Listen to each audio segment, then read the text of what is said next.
A cada dia surgem mais avistamentos de fenômenos OVNIs. As histórias se multiplicam.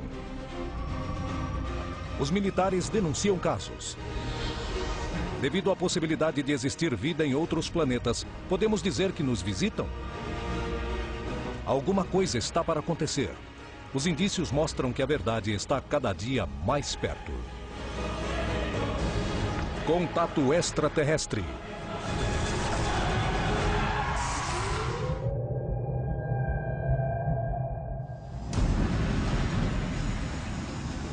Argentina, 1995. Um piloto está prestes a aterrissar um grande avião de uma companhia com 130 passageiros quando vê um OVNI que coloca o voo em risco e o obriga a abortar a aterrissagem. Próximo a ele, um piloto militar que se aproxima no mesmo aeroporto vê o incidente desde o ar. México, 1983. 4 pilotos e engenheiros são testemunhas de que um OVNI iluminou a cabine do avião. Chile, 1997. Um piloto militar, um piloto civil e a torre de controle detectaram um OVNI que os obrigou a realizar uma manobra evasiva para evitar a colisão em pleno voo. O incidente é tão sério que é criado um organismo oficial dedicado a investigar o fenômeno, o que acaba gerando uma série de anomalias. México, 1994. Um controlador aéreo de um dos maiores aeroportos da região muda seu ponto de vista sobre o fenômeno depois que um avião colidiu com um OVNI. O fenômeno é visto do ar e da terra. A quantidade de casos de OVNIs vistos pelo pessoal da aeronáutica civil e militar, presenciados dos aviões e das torres de controle, se multiplicam dia a dia. O mistério sobre esses incidentes é tão grande como o fenômeno em si.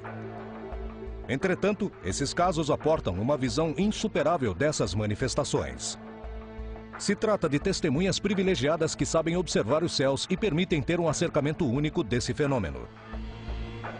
Por que existem tantos casos? Porque muitos dos envolvidos nesses incidentes temem contar suas experiências. Os incidentes que envolvem OVNIs e aviões apresentam uma série de variáveis muito importantes e fascinantes. Testemunhas qualificadas, registro de evidência por aparelhos específicos para detectar objetos que voam e investigações oficiais que nem sempre vêm à tona. Mas, principalmente, podem colocar os voos em risco? Há relatos de pilotos que avistaram luzes e objetos que não puderam identificar. É claro, porque agora tem mais testemunhas nos céus com ponto de vista claro e de melhor vantagem. Sabemos que está presente fora e dentro do espaço aéreo controlado. Inclusive foram vistos saindo do mar. Há alguns países, na Europa e na Ásia, que dizem que as operações aéreas foram afetadas. Então é por isso que é importante que nós saibamos do que se trata. Ninguém sabe o que é o fenômeno OVNI. Esses governos sabem que o espaço aéreo está sendo violado por naves que eles não conseguem controlar, não conseguem falar quando vão aparecer ou quando vão embora. Eles estão absolutamente sem poder para fazer qualquer coisa. E isso é uma coisa que nenhum governo quer admitir aos cidadãos, que eles não têm nenhum controle da violação do espaço aéreo. Esse fenômeno te atinge, te desafia quanto à sabedoria que deve ter como profissional da aviação. E tem que fazer as perguntas necessárias. Aí é quando percebe que isso é um perigo.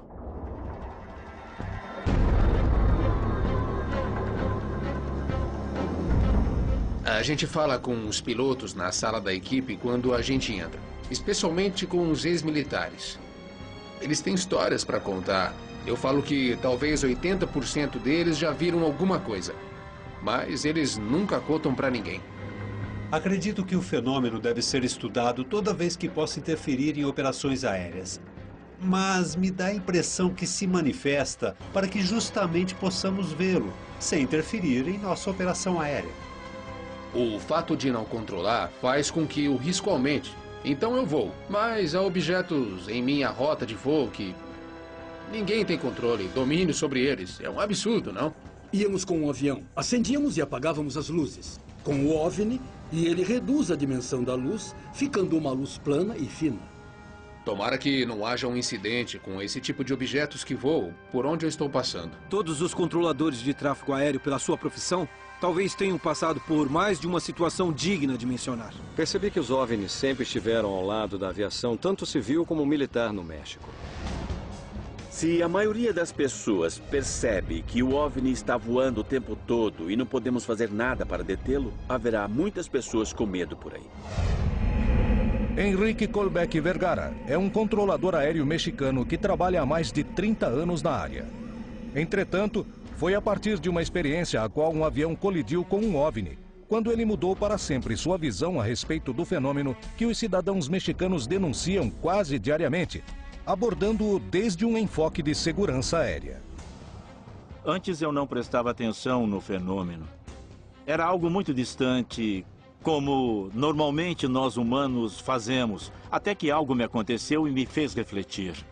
Enrique Colbeck Vergara é controlador de tráfego aéreo em um dos maiores e mais movimentados aeroportos do mundo. Naquela época eu controlava uma aeronave que fazia um voo doméstico de Guadalajara para a cidade do México. Era um DC-9. E meia hora antes que essa aeronave chegasse à área terminal da cidade do México, tínhamos recebido várias ligações de várias pessoas que estavam vendo um objeto que estava sobrevoando o edifício. Um investigador do fenômeno OVNI também obteve essa informação e decidiu subir a um terraço próximo para tentar captar o OVNI com sua câmera. Não vi absolutamente nada até às 8, 9 da noite. No transcurso da noite, pude ver um objeto acima do Hotel do México. Era um objeto luminoso. Nós éramos os únicos que não sabíamos deles. O capitão Raimundo Cervantes Ruano se aproximava de um avião DC-9 e não tinha visto as luzes que sobrevoavam o lugar. Me aproximei ao máximo para aterrissar e acionei o trem de pouso. No transcurso que o trem de pouso vai baixando, eu sinto um impacto debaixo da cabine e imaginei que provavelmente um pneu tinha furado ou algo tinha acontecido com o trem de pouso. Declarei estado de emergência porque acreditei que foi atingido por um helicóptero desses de telejornais que ficam sobrevoando a cidade do México. Alguém falou ao capitão para fazer contato com a torre para saber o que o atingiu, coisa que não sabíamos. Mas alguém fez a conexão e então comuniquei para o capitão. E nesse intervalo de que havia comunicação dos serviços da empresa conosco, nos ligaram do centro para nos informar que algumas pessoas tinham visto que uma aeronave tinha sido atingida por uma luz e tinha desaparecido. Eu consegui ver 2 sinais primários que não dei importância porque podiam ser tráficos de baixa altura na área de Toluca, no aeroporto de Toluca. Da mesma forma que esses sinais apareceram, eles desapareceram, mas o extraordinário é o que já tinha sido reportado antes. Que na área em que eu trabalhava, todo mundo achava que tinha batido em algo e todos começamos a nos preocupar. Eu não vi nada. Não vi nada porque nesse momento em que fazia a volta, eu tive que olhar para meus instrumentos, fazer meus ajustes. O avião vinha voando com piloto automático, então, na hora do impacto, eu estava olhando meus instrumentos. Não vi nada. Na verdade, me assustei porque eu tinha o controle dessa aeronave. O capitão me perguntou preocupado. Ele disse, o que bateu em nós? E eu comentei com ele que, infelizmente, não tínhamos nada do tráfego, que não sabíamos se tinha batido em alguma antena, algum helicóptero ou algo desse estilo. Declarei estado de emergência e avisamos a torre de controle que íamos sobrevoar a pista a uma altura em média de 30, 50 metros, com o trem de pouso. A experiência de 1994 mudaria para sempre a opinião de Colbeck sobre seu trabalho. O que aconteceu na noite de julho de 1994? Contra o que o avião bateu? O que as câmeras registraram? E os peritos da aeronave? Nos aeroportos civis e militares, os pilotos e controladores aéreos denunciam incidentes os quais não têm nenhuma explicação. A partir dos seus testemunhos, criaram órgãos dedicados a investigar o fenômeno OVNI. O que os motiva a estudá-los? Os pilotos e controladores são testemunhas qualificadas? Por quê? Bem, porque para nós, os relatórios dos pilotos, dos engenheiros, de controladores de voo, de mecânicos ou tripulantes são muito importantes, porque são pessoas treinadas para ver o céu, para entender fenômenos atmosféricos, que conhecem física, meteorologia, portanto é bastante difícil dizer que presenciam algum fenômeno natural como um OVNI. Por isso, os pilotos para nós são testemunhas-chave. Bem, milhares de pilotos estão juntos no ar por cerca de 24 horas por dia em todo o mundo. Eles são treinados. Geralmente são pessoas que podemos confiar em seus julgamentos. Se um operador de radar se manifesta ou algo assim, não tem que ser investigado porque já é considerado um fato. Porque são pessoas que são avaliadas constantemente. São pessoas que estão qualificadas em todo sentido. São confiáveis. São pessoas treinadas que ainda têm a capacidade de poder discernir em poucos segundos se um tipo de aeronave é conhecida. Então, quando um piloto faz uma denúncia, seja por frequência ou posteriormente faz um relatório, é porque descartou todas as possibilidades, tanto de aeronaves como de fenômenos que ele conheça. Na noite de julho de 1994, um OVNI foi visto perto do aeroporto de Benito Juárez, na cidade do México. Henrique Colbeck Vergara era o responsável pelo controle aéreo quando o incidente aconteceu. O piloto Raimundo Cervantes Ruano, pilotando um avião DC-9, estava realizando manobras de aterrissagem quando sentiu um impacto na nave e decidiu declarar estado de emergência ao voo. Esta aeronave estava voando baixo para observar o trem de pouso, que aparentemente estava tudo normal. Finalmente iniciou sua aproximação. Pois seria uma aterrissagem normal, e se fosse necessário, ele avisou para que houvesse uma retirada de passageiros. O impacto que tinha sentido no avião forçou o capitão a realizar uma aterrissagem de emergência que, entretanto, resultou exitosa.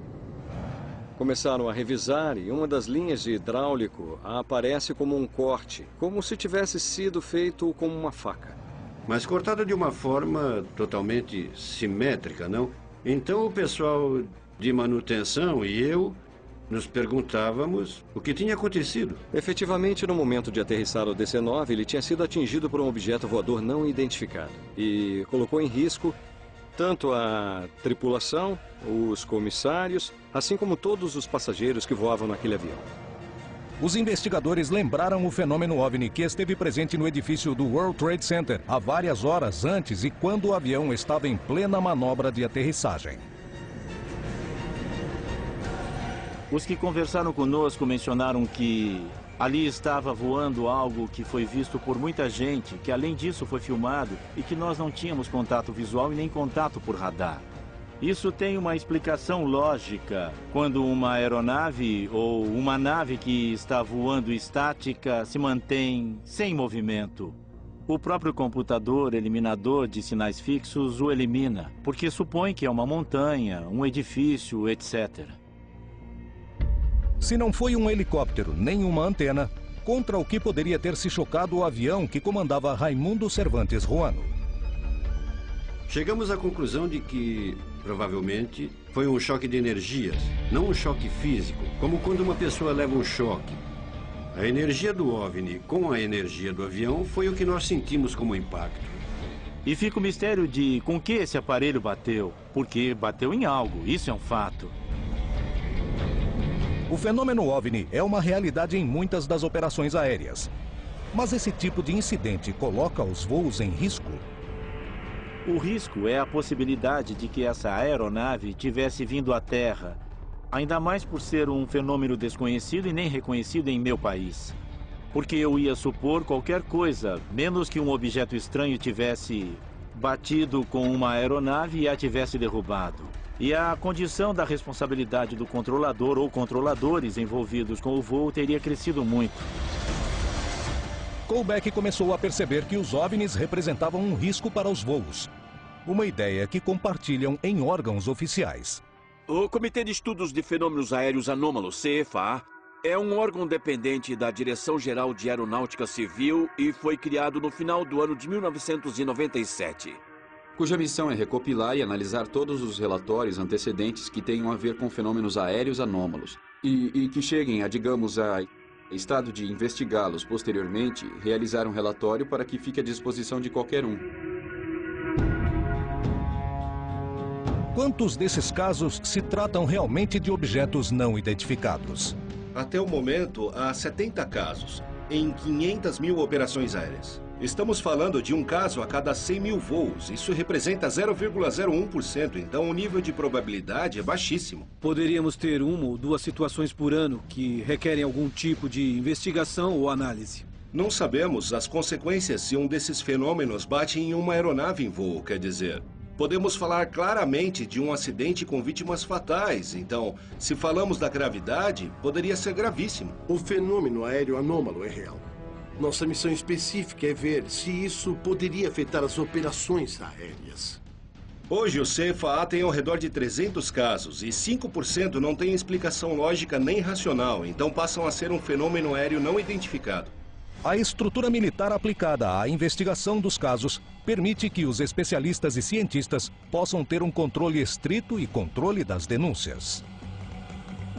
Dentro dos 32 milhões de quilômetros quadrados que controla a direção aeronáutica civil, nós sabemos exatamente as conversas que há entre os pilotos e os centros de controle. E os pilotos reportam coisas que vêm. Qualquer situação que seja reportada, tanto pelos nossos controladores ou pelos usuários pilotos, imediatamente é informada à CFAA e continua o procedimento habitual.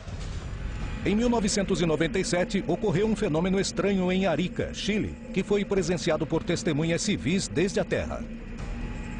Arica teve vários relatórios nos últimos dias de março do ano de 97. Estamos falando de 30 e 31 e esse caso ocorreu no dia 2 de abril com um avião militar. Um piloto se aproximando do aeroporto de Arica, um avião militar, vê as luzes e isso fica gravado perfeitamente. Tem um comportamento bastante irregular e que poderíamos dizer que algo aconteceu. Essa noite eu estava dando instruções a um aluno. Nos primeiros 20 minutos não aconteceu nada de especial. Eu diria que depois de meia hora foi quando tive o primeiro avistamento, enquanto fazíamos as viagens à região oeste da cidade, que é a parte mais escura, e não a região mais iluminada da cidade. O piloto pediu ao mecânico e ao aluno que o acompanhavam na cabina que prestassem atenção ao que viam. Na terceira volta, quando o controlador me chamou, ele me perguntou se eu tinha visto algum objeto estranho, já que tinha recebido várias ligações da cidade, contando que estavam vendo um objeto estranho voando sobre a cidade em direção ao mar. Quando ele me consultou, eu inicialmente respondi de forma negativa, apesar de tê-lo visto. Mas quando ele me disse que ligaram para ele da cidade, sinto que foi uma grande coincidência com as pessoas que estavam ligando desde Arica.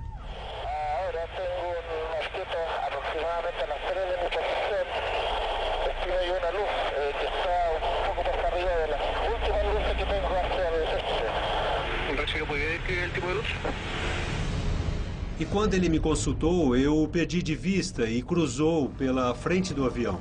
Não sei a que distância, mas sempre iluminando em direção ao oeste. Sempre se manteve sobre as últimas luzes da cidade. Justamente por isso é que sempre havia, nunca se confundiu com as luzes da cidade.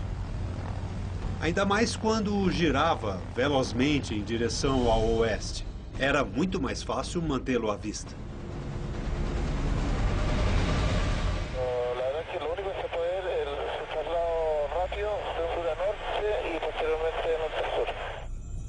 Esse fenômeno permaneceu por muito tempo, eu diria que uns 30 minutos, ou seja, não durou 3 ou 4 minutos. Sempre foi uma cor amarelo-âmbar, com deslocamentos de direção e velocidades diferentes. Mas o que mais me chamou a atenção foi a velocidade.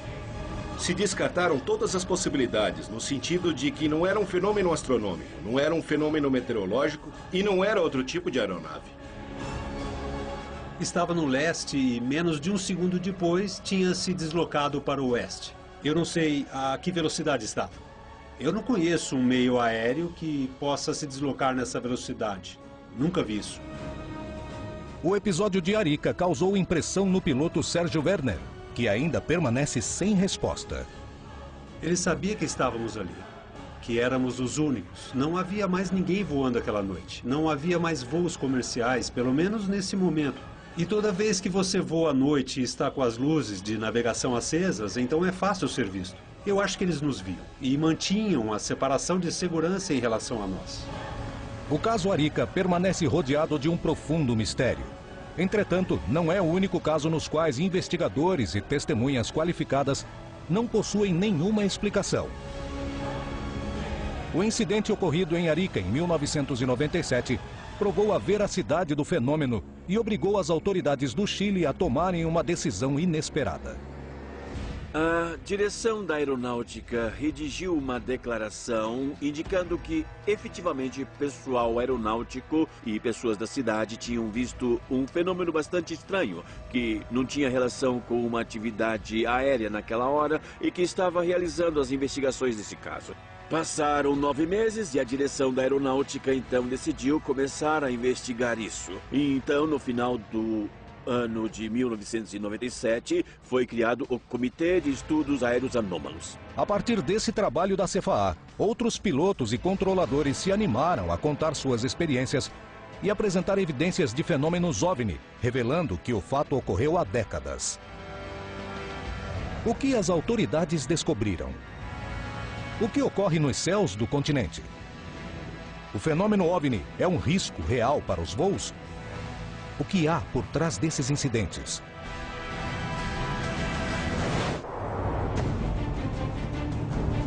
Muitos pilotos do mundo são testemunhas dos casos OVNI mais espetaculares. Eles possuem a experiência e o treinamento necessário para distinguir um fenômeno explicável de algo inexplicável. Entretanto, com que frequência acontecem esses fenômenos? O que acontece com as testemunhas que se animam a falar de um tema tão polêmico? Muitos especialistas não falam sobre esses temas por causa do simples medo de ser ridicularizado e perder o emprego, por causa do que aconteceu. Infelizmente, há muitos poucos pilotos no mundo que querem arriscar a credibilidade e carreira pelo assunto, o que é uma verdadeira vergonha. A maioria deles, junto com o público, não tem tempo para estudar muito para quantas provas há em todos esses anos do que realmente está acontecendo. Um piloto de verdade sabe que o que diz tem que estar bem fundamentado, porque pode colocar em perigo a sua própria integridade profissional. Com cada companheiro que voava, eu tocava no assunto. Ou o assunto surgia e muitos me contavam suas experiências. Os pilotos foram censurados por muitos anos, porque aquele que denunciava um fenômeno aéreo anômalo fazia papel de ridículo. É claro que eu tinha que ter algum tipo de prova. E eu não estou falando apenas de luzes incomuns que voam. Outra coisa que me permitiu ou me manteve por todos esses anos arriscando minha carreira. A ufologia aeronáutica trabalha em função do risco que significam esses eventos ou esses fenômenos. Um dos objetivos que nós pretendemos vencer é esse preconceito. Damos conferências com frequência para criar consciência de que se atrevam a falar e se atrevam a dizer o que vem. A denúncia que pilotos e controladores aéreos realizam sobre fenômenos OVNI que ocorrem ao redor dos voos civis e militares se tornou tão real que em muitos países foram criados organismos oficiais que os investigam. O que atravessa o espaço aéreo da região? Nosso controle sobre o espaço aéreo é precário? O que há por trás desses casos? A que conclusões a CFAA chegou? O caso Pelicano é um dos mais importantes que foi investigado pelo órgão oficial e que, entretanto, ainda carece de uma explicação sobre o que aconteceu. O caso Pelicano é um caso que aconteceu no ano de 79. São 3 aviões que são os protagonistas principais nesse caso. Há 2 aviões da companhia comercial e outro avião que pertence à Armada. Distanciada por mais de 200 milhas náuticas, advertem, ao mesmo tempo, condições similares em relação a uma luz que cruza por eles. Santiago Principal 521. Prosiga.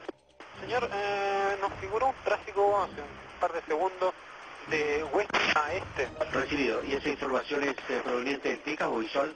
No, viste, lo vimos claramente. Efetivamente diz que é uma luz que se afasta e se aproxima. O piloto está olhando para fora e está dizendo que está vendo. Mas, ao mesmo tempo, outro piloto do 2º avião comercial também percebe o fenômeno. Sí, afirmativo, el 169 también lo tuvo a la vista. Al parecer fue un elemento que ingresó a la atmósfera. Recibido. A denúncia mais importante foi feita por Alfa Pelicano, uma aeronave da Armada do Chile.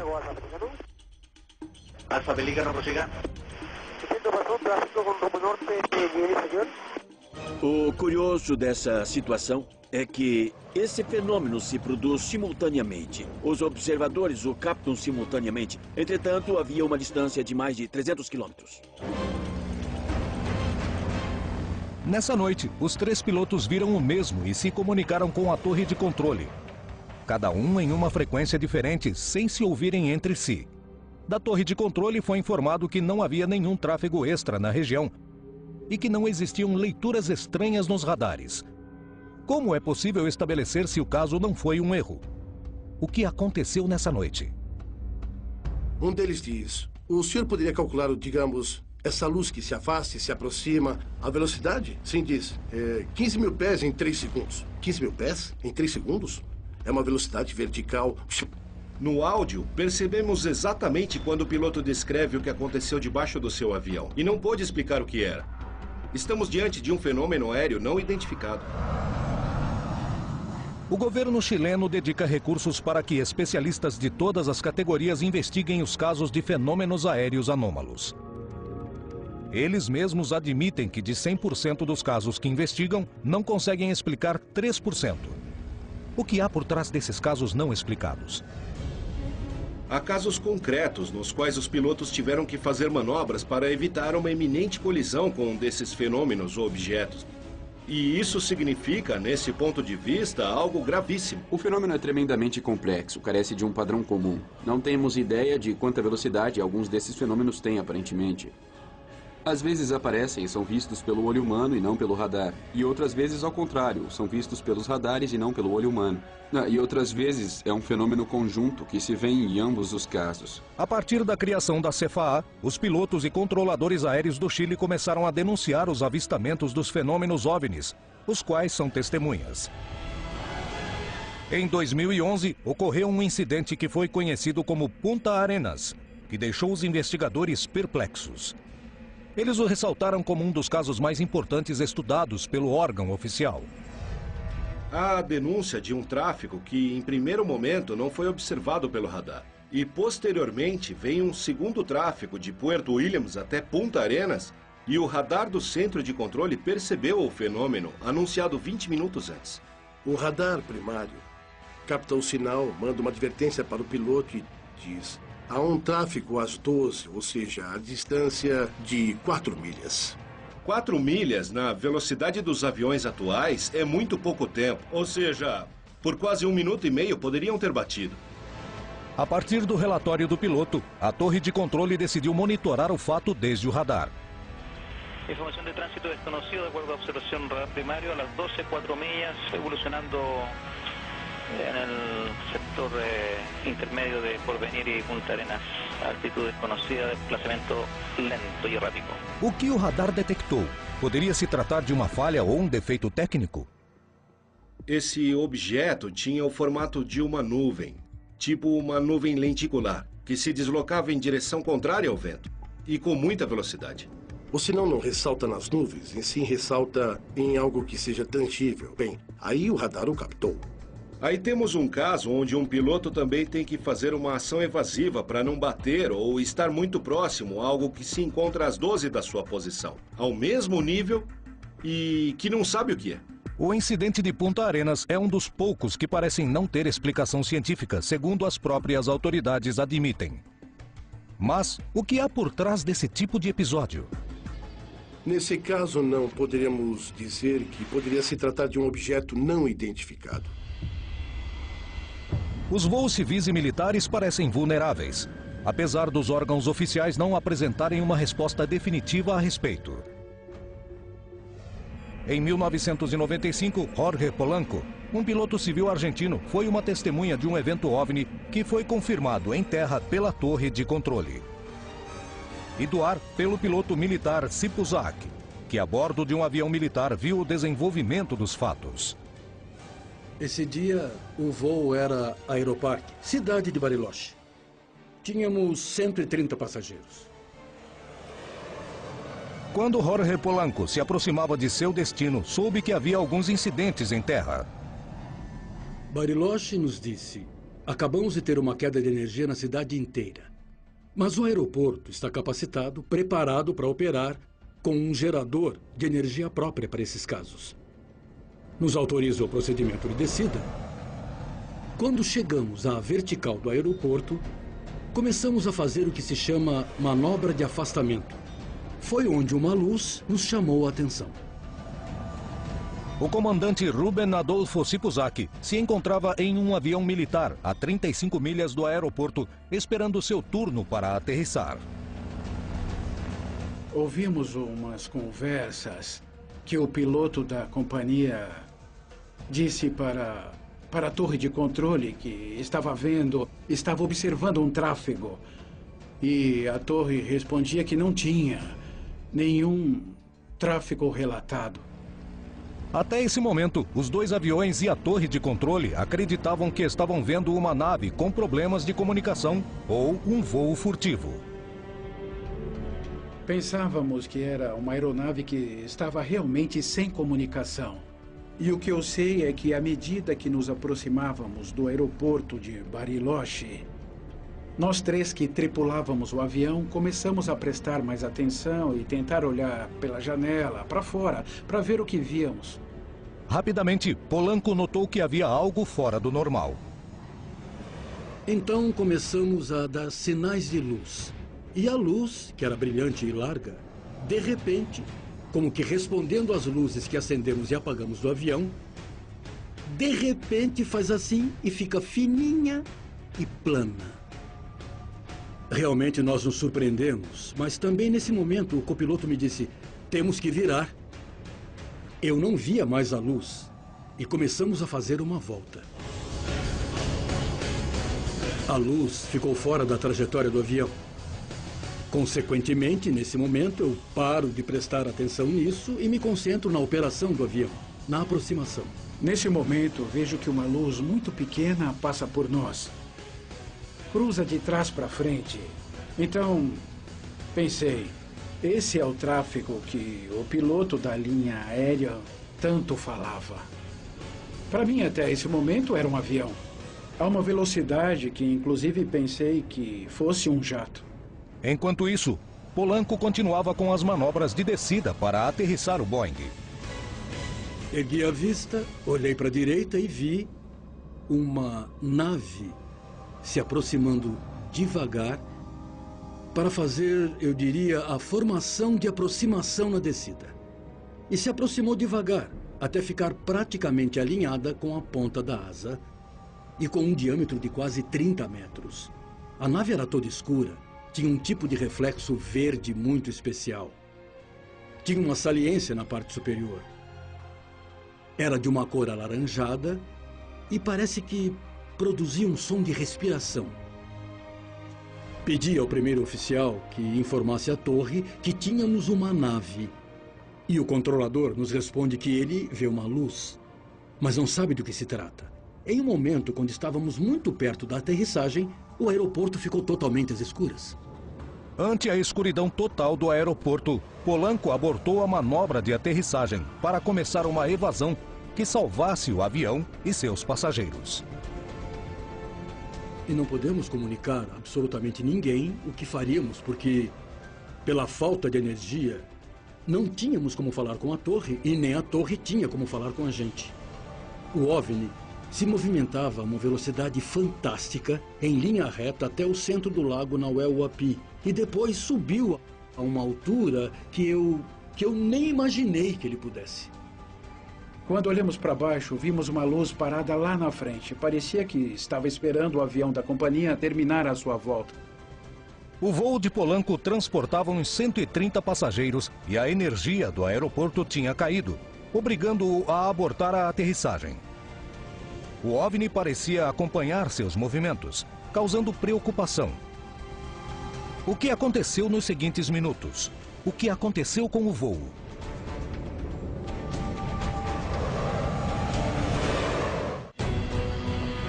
Os incidentes que envolvem OVNIs e aviões ocorrem quase diariamente. As testemunhas envolvidas nesse tipo de episódio são peças fundamentais para estudar o fenômeno e procurar uma resposta demonstrando a importância que esse tema tem para os governos, especialmente para a segurança aérea. No Reino Unido e na Europa, o assunto ainda é muito ridicularizado, ao contrário da América do Sul, onde muitos países sul-americanos estão muito mais abertos à ideia de que os ETs estão aqui e são reais. Estados oficiais como o CFAA e outros comitês como o CRIDOVNI no Uruguai e o NARCAP nos Estados Unidos e uma série de outros comitês ao redor do mundo que investigam seriamente este fenômeno. Honestamente, não acho que essas agências satisfaçam completamente a investigação do fenômeno OVNI de maneira pública. Eles somente cuidam dos casos aeronáuticos e esses casos são só uma parte do fenômeno OVNI. A comunidade científica não se aproximava do fenômeno OVNI porque tem tanta gente falando sobre isso, tem tanta especulação, que isso pode comprometer sua importância. Na noite de 31 de julho de 1995, o piloto Polanco fazia uma manobra evasiva, porque tinha acabado a energia no aeroporto segundos antes de aterrissar. A operação, que já era arriscada, ficou mais complicada quando um OVNI pareceu voar em formação com o Boeing que o experiente piloto comandava. Apenas a 35 milhas dos dois e esperando para aterrissar, o piloto militar Sipuzaki e sua tripulação presenciavam o incidente muito surpresos. Iniciamos uma volta subindo e quando eu estava virando, eu o detectei novamente no meio da manobra. Eu o vi de novo e pensei comigo mesmo: estão nos seguindo, o que é que eles querem? Ou seja, pensamos mil coisas e, na verdade, podemos controlar as nossas emoções, mas realmente era preocupante. Peguei meu microfone e avisei pela primeira vez a torre de controle que vimos um tráfego que passou por baixo da gente. Subiu rapidamente na vertical e estava estacionado em frente ao avião da Aerolíneas Argentinas. No princípio, vivemos como se fosse um sonho e depois percebemos que é uma realidade. E a realidade era que estávamos com um avião de 70 toneladas com 130 passageiros e o cenário era real. Nivelamos a 10 mil pés e aí começamos a voltar para o aeroporto. E o OVNI ficou debaixo de nós e começou a acompanhar novamente até a vertical do aeroporto. E aí, ambos começam a vir no mesmo sentido que nós. Eles em direção ao aeroporto e nós já havíamos passado a vertical, afastando-nos do aeroporto. Aquela luz que acompanhava o avião da Aerolíneas, que estava diretamente na direção do nosso voo, eu tinha dúvidas de que altura ela estava. Inclusive, eu senti muito medo naquele momento. Eu imaginei uma colisão e a gente caindo como um papelzinho picado no lago Bariloche. E naquele momento, o comandante Gaetan inclinou o avião, tentando sair do caminho, porque vinha de frente sem sabermos a qual altura ele estava. Quando ele inclinou o avião, o mecânico pôde observar pela janelinha o que passou debaixo de nós, colado ao avião. E ele disse o que aconteceu. Ele viu uma luz do tamanho de uma unha do dedo polegar, cor âmbar. Nós continuamos com o procedimento de aterrissagem e assim chegamos à pista do aeroporto. Na verdade, ficamos todos calados. Estávamos muito inquietos pelo que acabávamos de passar. Assim que aterrissaram, Polanco conversou com as autoridades do aeroporto, que comentaram o ocorrido. Já em terra, os pilotos redigiram um relatório detalhado sobre o que havia acontecido. Nosso caso em particular foi muito real, porque, além disso, foi visto por um avião militar que estava acima do nosso, da terra pelo pessoal do aeroporto e do avião. Como é possível que dessas três áreas, com formas diferentes de visualização, seja vista a mesma coisa? Não tem como nós três errarmos com o que estávamos vendo. Eu simplesmente vi uma luz, mas fiquei preocupado porque eu acho... Quer dizer, tenho certeza de que os movimentos eram inteligentes. Foi preocupante porque estávamos enfrentando coisas desconhecidas. Os fatos testemunhados no incidente de Bariloche fazem parte de uma longa lista de eventos similares. O que faz com que o testemunho de pilotos e controladores seja tão confiável para as autoridades? Um controlador de tráfego aéreo tem como função principal oferecer segurança aos voos. Quer dizer que o que nós fazemos, basicamente, é separar as aeronaves e mantê-las, de acordo a isso, uma sequência apropriada para sua aterrissagem ou decolagem. Coloque-se no lugar do piloto, que está se aproximando para aterrissar e vê que existe algo perto dele que pode colocá-lo em perigo. A responsabilidade dele não está somente com a máquina, mas também com as pessoas que confiaram nele para subir e voar, e também com as pessoas que estão abaixo e não tem nada a ver. E, por último, com a sua vida. Então, eu acho que é necessário levar em consideração um relatório de um piloto nesse sentido, porque alguém tem que agir. A fonte de informação é muito boa porque, nesse tempo real, os pilotos estão olhando para fora e estão vendo algo que estão reportando em tempo real ao centro de controle respectivo. Normalmente, quando você está acostumado a estar, digamos, na Terra, você tem uma visão direcional. Quando você está no plano dos aviões, sua visão muda e se torna unidirecional. Quer dizer que sua vista se abre um pouco mais. Existe uma grande quantidade de pilotos que viram esses estranhos fenômenos de frente. Entretanto, os experts não entram num acordo se isso se trata de um risco real para os voos. Esses objetos estão atravessando continuamente nas rotas aéreas. Claro que podem representar um perigo. Aparições muito súbitas, muito rápidas, velocidades que já não podemos prever sua ação. Assim como nós temos uma série de equipamentos que nos permite detectar outro avião quando está num curso que pode ser perigoso para nós, ou seja, na mesma aerovia, qualquer uma dessas naves, sem darmos nome, qualquer uma dessas naves com certeza tem mais tecnologia do que as nossas. Por simples coincidência ou por acaso, é que isso acontece. E claro que há muitos casos também. Temos o capitão Antônio Erce, muito reconhecido também, que se encontrou com OVNIs em pleno voo. Uma das experiências que tive quando eu voava numa companhia foi um voo que fizemos de Houston à Cidade do México, em fevereiro de 83. Em pleno voo, viram que se aproximava uma luz que parecia o farol de um trem. Eu estava olhando para o céu. Era uma noite muito estrelada, bem clara. E uma estrela me chamou a atenção. Ela estava fixa e começou a se mover. José Antônio Erce estava no meio de um voo quando viu uma luz pelo seu trabalho. Sabia que podia ser algo explicável. Mas a luz se movia ao redor de sua aeronave, sem que ele soubesse seu propósito. O que aconteceu com seu voo? José Antônio Erce é um dos pilotos que se encorajou em falar das suas experiências. Em 1983, estava dentro de uma cabine de avião com destino à Cidade do México, quando viu com o resto da tripulação uma estranha luz no céu. Quando a gente estava observando uma estrela, no nosso painel, duas luzes como se fossem refletores iluminaram a cabine. Iluminaram completamente. Parecia dia e nós ficamos surpresos. Então eu disse ao capitão, olhe por sua janela e veja se essa luz chega até o chão. Mas assim que eu falei, eu já fiquei de pé atrás do assento dele. E aí nós vimos duas luzes, como dois refletores, iluminando todo o avião. E de repente, desapareceram.